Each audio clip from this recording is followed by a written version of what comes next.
The snow fell softly outside our living room window, each flake catching the glow of the Christmas lights strung across the mantel. I stood in the kitchen, my hands wrapped around a mug of hot cocoa, watching the steam rise and disappear into the air. Everything looked perfect. The tree sparkled in the corner, presents piled beneath it wrapped in red and gold paper. The scent of cinnamon and pine filled the house, mixing with the warmth from the fireplace. This was supposed to be our perfect Christmas. Just the two of us finally, but then David called. My husband, Tom, had been on the phone for 20 minutes, his voice carrying that easy laughter he reserved for his oldest friend. I heard him say, "Of course, man, don't even worry about it. Stay as long as you need." My chest tightened slightly, though I couldn't explain why. David had been Tom's best friend since college. I'd met him dozens of times at barbecues, birthdays, casual dinners. He was charming, always quick with a joke, always ready with a compliment that made you feel seen. But there was something about him I could never quite pin down, something in the way his eyes lingered just a moment too long, or how his smile seemed to carry secrets. When Tom hung up, he walked into the kitchen with that apologetic look I knew too well. "Babe, David's going through a rough time. His girlfriend left him 2 days before Christmas. He's got nowhere to go." I forced a smile, setting my mug down on the counter. "Of course he can stay, it's Christmas. No one should be alone." Tom kissed my forehead, relief flooding his face. "You're the best. I promise he won't be any trouble." But even as I nodded, even as I began preparing the guest room, something cold settled in my stomach. It wasn't resentment, not exactly. It was more like a whisper of unease, a shadow I couldn't see but could feel watching me. David arrived just before dinner, his car pulling into the driveway with its headlights cutting through the falling snow. Tom rushed to the door, pulling him into a tight hug while I stood back, wiping my hands on a kitchen towel. "Sarah," David said, stepping inside and shaking snow from his coat. His eyes found mine immediately, holding my gaze a second longer than necessary. "Thank you for having me. I know this wasn't part of your plans." "It's no problem at all," I replied, my voice steady though my pulse quickened. "We're glad you're here." He smiled, but it didn't reach his eyes. There was something hollow in his expression, something raw that made me look away. Dinner was pleasant enough. We ate roasted chicken and potatoes, drank wine, and exchanged stories about past Christmases. David was animated, his laughter loud and frequent, but I noticed the way his hands trembled slightly when he reached for his glass. I noticed the shadows under his eyes, the tightness in his jaw when he thought no one was looking. Tom didn't see it. He was too busy reminiscing, too lost in nostalgia to notice the cracks forming in his friend. But I saw them, and I wondered what lay beneath. After dinner, we moved to the living room. The fire crackled, filling the silence with its rhythm. Tom poured more wine while David sank into the armchair across from me, his eyes fixed on the flames. For a moment the room felt heavy, as though the air itself carried weight. "I'm sorry to crash your Christmas," David said quietly, his voice almost lost beneath the fire's hiss. Tom waved him off. "Don't be ridiculous, you're family." David's eyes flicked to me, and for a brief moment I saw something in them that made my breath catch. Pain, deep, unspoken pain, but also something else, something I couldn't name. "You two are lucky," he said, his voice barely above a whisper. "What you have, it's rare." I shifted uncomfortably, clutching my wine glass. "We're just like anyone else," I said, trying to lighten the moment. David shook his head slowly. "No, you're not." The way he said it sent a chill down my spine. Tom laughed, oblivious. "Come on, man, you'll find someone, you always do." But David didn't laugh. He just stared at me, his expression unreadable, and I felt the weight of something unspoken settling over the room like the snow outside, silent and suffocating. The first night David stayed, I couldn't sleep. I lay beside Tom, listening to his steady breathing, feeling the warmth of his body next to mine, but my mind wouldn't rest. I kept replaying the look in David's eyes, the weight of his words. "What you have, it's rare." There was something beneath the surface, something that felt like a warning I didn't understand. I told myself I was being paranoid. David was heartbroken, alone during the holidays. Of course he would seem off. Of course he would say strange things, but the feeling wouldn't leave me. The next morning I woke early and went downstairs to make coffee. The house was silent, the Christmas tree lights casting soft shadows across the floor. I moved quietly through the kitchen, trying not to wake anyone. But when I turned, David was standing in the doorway. I jumped, my hand flying to my chest. "God, you scared me." "Sorry," he said, his voice rough with sleep. He was wearing sweatpants and a t-shirt, his hair disheveled. "I didn't mean to." I forced a smile, turning back to the coffee maker. "It's fine, want some coffee? Please." He moved into the kitchen, leaning against the counter beside me. The The space felt too small suddenly, too intimate. I could feel the heat radiating from him, could smell the faint scent of his cologne mixed with something else, something I couldn't place. "Did you sleep okay?" I asked, keeping my voice light. "Not really," he admitted. "Too much on my mind." I nodded, pouring 2 cups and handing him one. Our fingers brushed, and I pulled back quickly, unsettled by the contact. He noticed. I could see it in the way his eyes sharpened, the way his lips curved into the faintest hint of a smile. "You don't have to be nervous around me, Sarah," he said quietly. "I'm not," I lied. He took a sip of his coffee, watching me over the rim of his cup. "Tom's lucky to have you." "We're lucky to have each other," I corrected, my tone firmer than I intended. David's smile faded. He set his cup down, his expression shifting into something more serious. "Can I ask you something?" My stomach twisted. "Sure." He hesitated, as though weighing his words carefully. "Do you ever feel like you're living someone else's life?" The question caught me off guard. I stared at him, unsure how to respond. "What do you mean?"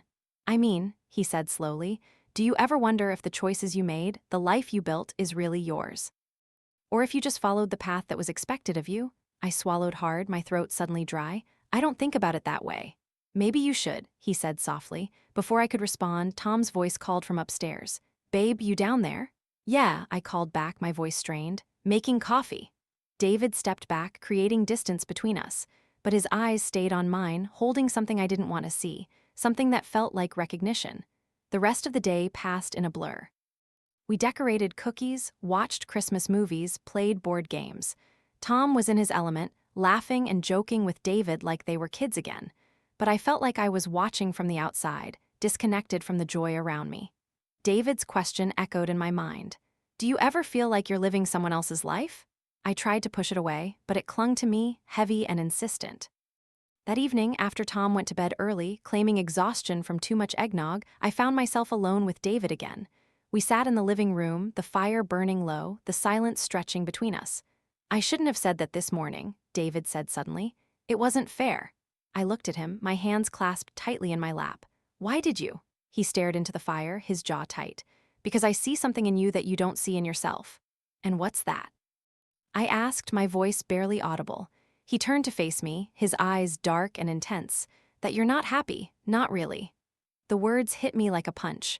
I opened my mouth to deny it, to tell him he was wrong, but the words wouldn't come. Because somewhere, deep down, I wondered if he was right. Christmas Eve arrived with a blanket of fresh snow and the kind of stillness that made the world feel like it was holding its breath. Tom was in high spirits, humming carols as he wrapped last-minute gifts, completely oblivious to the tension I felt building in my chest. David had been quieter that day, withdrawn in a way that made me uneasy. He helped with dinner preparations, chopped vegetables, and stirred sauces, but his mind seemed elsewhere. I caught him staring at me more than once, his expression unreadable, his presence a constant weight in the room. After dinner, Tom suggested we open one gift each, a tradition from his childhood.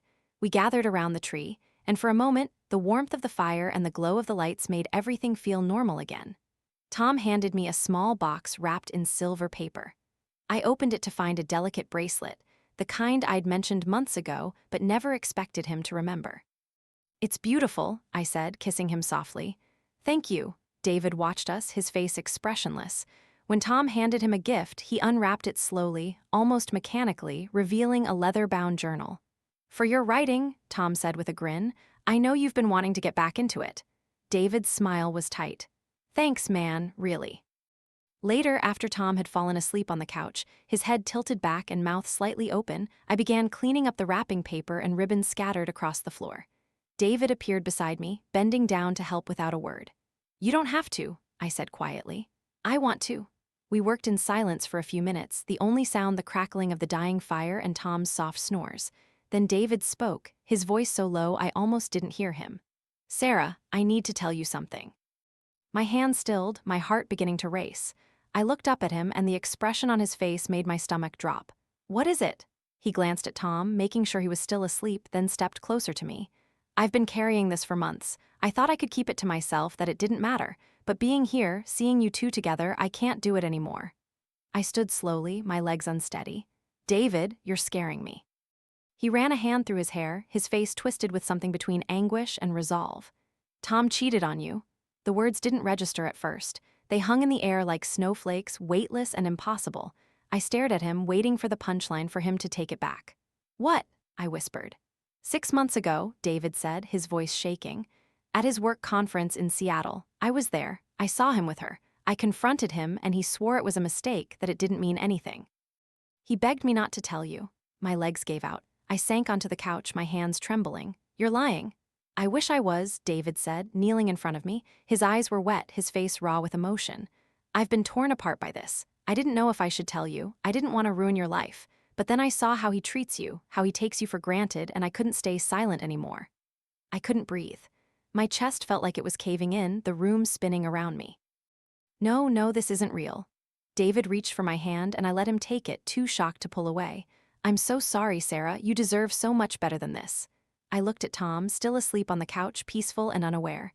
The man I'd built my life with, the man I'd trusted completely. And now David's words were tearing everything apart. Why now? I asked, my voice breaking. Why tell me this now? David's grip on my hand tightened. Because I can't watch you live a lie anymore. Because you deserve the truth. Tears streamed down my face, hot and relentless. I pulled my hand away, wrapping my arms around myself as though I could hold the pieces of me together. I don't know what to do, I whispered. You don't have to decide anything right now, David said gently, but you needed to know. I looked at him, really looked at him, and saw something in his eyes that terrified me. It wasn't just concern. It wasn't just friendship. There was something deeper, something hungry. And in that moment, I realized David hadn't just told me the truth. He'd shattered my world. I did confront Tom that night. I couldn't. The words David had spoken felt too heavy, too impossible to carry into the light. Instead, I excused myself, claiming a headache, and locked myself in the bathroom. I sat on the cold tile floor, my back against the tub, and let the tears come in waves. My mind raced, replaying every moment of the past 6 months, searching for signs I'd missed. Late nights at the office. The new cologne. The way he'd been distant, distracted. How had I not seen it? Or had I chosen not to see it? When I finally emerged, the house was dark. Tom was in bed, already asleep, his breathing steady and unbothered. I stood in the doorway, watching him, and felt a surge of anger so intense it made my hands shake. How could he sleep so peacefully while my entire world crumbled? I slipped into bed beside him, keeping as much distance as the mattress would allow. I stared at the ceiling, my mind a storm of questions. Who was she? Did he love her? Was it really just once, or had David only seen the tip of something larger? And why had David waited until now to tell me? That question haunted me most. I thought of the way he'd looked at me, the way his voice had softened when he spoke my name. You deserve better. Was this about protecting me, or was it about something else entirely? The next morning, Christmas Day, felt like a cruel joke. Tom woke up cheerful, kissing my forehead and wishing me Merry Christmas. I forced a smile, my stomach churning. David was already awake, sitting at the kitchen table with a cup of coffee. When I walked in, his eyes found mine immediately, searching, questioning. I looked away. We exchanged gifts that morning, the three of us sitting around the tree like nothing had changed. Tom gave me a cookbook I'd mentioned wanting, and I thanked him with a kiss that felt like a betrayal of myself. David gave me a small wrapped box. Inside was a silver bookmark engraved with a quote, "The truth will set you free." I stared at it, my hands trembling, and looked up to find him watching me with an intensity that made my breath catch. "What's this?" Tom asked, leaning over to see. "Just something I thought Sarah would like," David said smoothly. "She loves to read." Tom nodded, already moving on to the next gift, but I couldn't move. I held the bookmark, feeling its weight, understanding its message. David wasn't going to let this go. Later, while Tom was outside shoveling snow, I cornered David in the kitchen. "Why did you really tell me?" I demanded, my voice low but fierce. He set his coffee down, his expression calm. "I told you why." "No," I said, stepping closer. "There's something else. I can feel it." He held my gaze, unflinching. "You want the truth?" "Yes." "I told you," he said quietly, "because watching him have you when he doesn't deserve you has been killing me." The air left my lungs. I stared at him, unable to speak. "I've been in love with you for years, Sarah," David continued, his voice raw. "Since the day Tom introduced us. I watched him marry you, build a life with you, and I stayed silent because he was my friend. But after what he did, after I saw him throw away the best thing in his life, I couldn't stay quiet anymore." I backed away, my head spinning. "You can't say that, you can't." "I know it's not fair," he said, his voice breaking. "I know the timing is terrible. But you asked for the truth." Tears blurred my vision. "You used his betrayal to what?" David interrupted. "To finally be honest? Yes, maybe I did, but that doesn't change the fact that he betrayed you, Sarah. It doesn't change the fact that you deserve better. I turned away, gripping the edge of the counter to steady myself. Everything felt like it was falling apart. My marriage, my trust, my sense of reality. And now David, someone I'd thought was safe, had become part of the wreckage. "I need you to leave," I whispered. David was silent for a long moment. Then he said, "Okay, I'll go. But before I do, promise me you'll confront him. Promise me you won't let him keep lying to you." I didn't answer. I couldn't. And when I heard the front door close behind him an hour later, I collapsed onto the couch and finally let myself break. Tom found me there, curled up on the couch, my eyes red and swollen. He sat beside me, his face creased with concern. "Babe, what's wrong? Did something happen with David?" I looked at him, really looked at him, and wondered how I'd ever trusted this man. "He told me," I said, my voice hollow. Tom's face paled. "Told you what?" "About Seattle, about her." For a moment, the world stood still. Tom's mouth opened, then closed. His eyes widened, and I watched the color drain from his face. "Sarah, I said, holding up a hand. "Don't you dare lie to me again." His shoulders slumped, and he buried his face in his hands. "It was a mistake. It meant nothing. I was drunk and she—" "Stop." My voice was sharp, cutting through his excuses. "I don't want to hear how you justify it. I want the truth." He looked up at me, tears streaming down his face. "It happened once. One night, I regretted it immediately. I've been trying to be better ever since, to make it up to you without you ever knowing." "By lying to me every day?" I asked, my voice rising. "By letting me believe we were happy." "We are happy," he insisted. Reaching for my hands, I pulled away. "No, Tom, you were happy. I was living in a lie." He broke down then, sobbing, begging for forgiveness. And part of me, the part that had loved him for so long, wanted to give it to him. But another part, the part that had been awakened by David's words, couldn't. "I need time," I said finally. "I need you to leave." "Sarah, please, leave," I repeated, my voice firm. He left that night, staying with his brother. And for the first time in years, I was truly alone. The days after Christmas passed in a haze. I replayed everything in my mind, trying to make sense of it all. Tom called constantly, texting apologies and promises to change. I didn't answer. David called too, just once. "I'm sorry," he said when I finally picked up. "For everything. For telling you the way I did, for putting you in this position." "Are you sorry you told me?" I asked. There was a long pause. "No, you deserve to know." I hung up without saying goodbye. In the quiet of my empty house, I thought about David's question from that first morning. "Do you ever feel like you're living someone else's life?" The truth was, I'd been living the life I thought I was supposed to live, the life everyone expected. But it wasn't mine. I didn't know what came next. I didn't know if I would forgive Tom or if I'd ever be able to trust him again. I didn't know if David's confession had been genuine or manipulative. But I knew one thing: I was done living a lie. And as I sat in the glow of the Christmas tree lights, alone but no longer lost, I realized that sometimes the worst betrayals lead to the greatest truths. Sometimes you have to lose everything to find yourself.